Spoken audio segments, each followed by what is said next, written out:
La famosa PCR, del inglés Polymerase Chain Reaction o reacción en cadena de la polimerasa en castellano, es una técnica comúnmente usada en biología molecular para multiplicar rápidamente un fragmento específico de ADN, empezando con una cantidad mínima de este.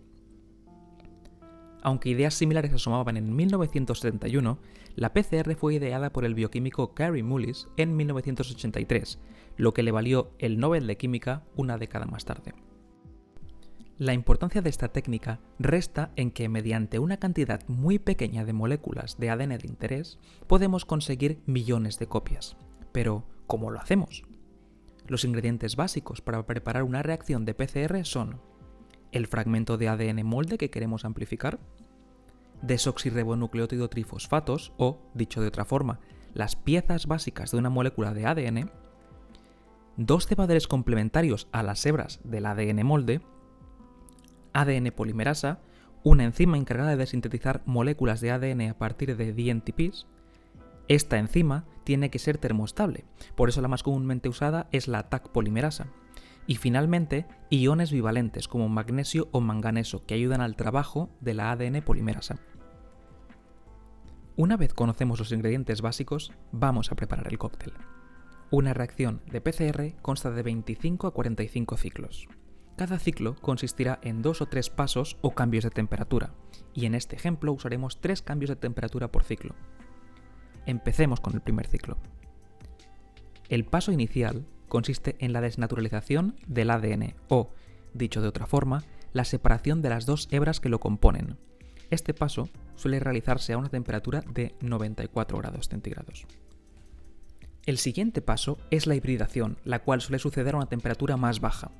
Esta temperatura dependerá de los cebadores, pero suele ser de entre 45 a 68 grados centígrados y suele durar de 15 a 60 segundos. En este paso, los cebadores se unirán a su secuencia complementaria del ADN molde. El paso final del ciclo es la elongación. En este, la ADN polimerasa sintetizará una cadena complementaria al ADN molde utilizando los DNTPs libres. La síntesis tomará como punto de inicio el cebador y trabajará en dirección 5' a 3'.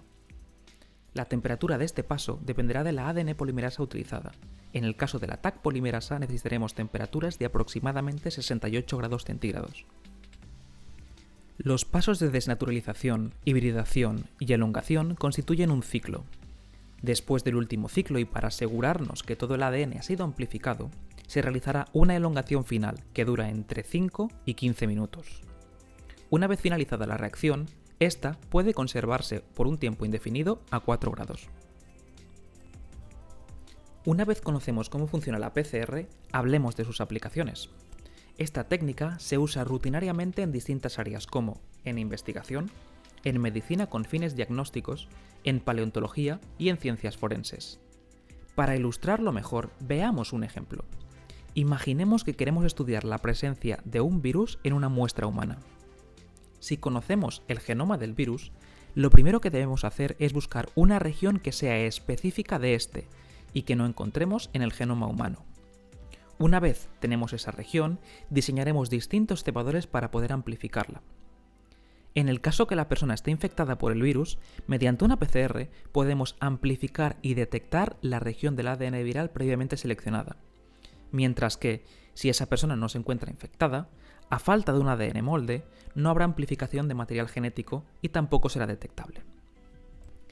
Aunque en este vídeo hemos cubierto los conceptos básicos de la PCR, existen decenas de variaciones de esta técnica.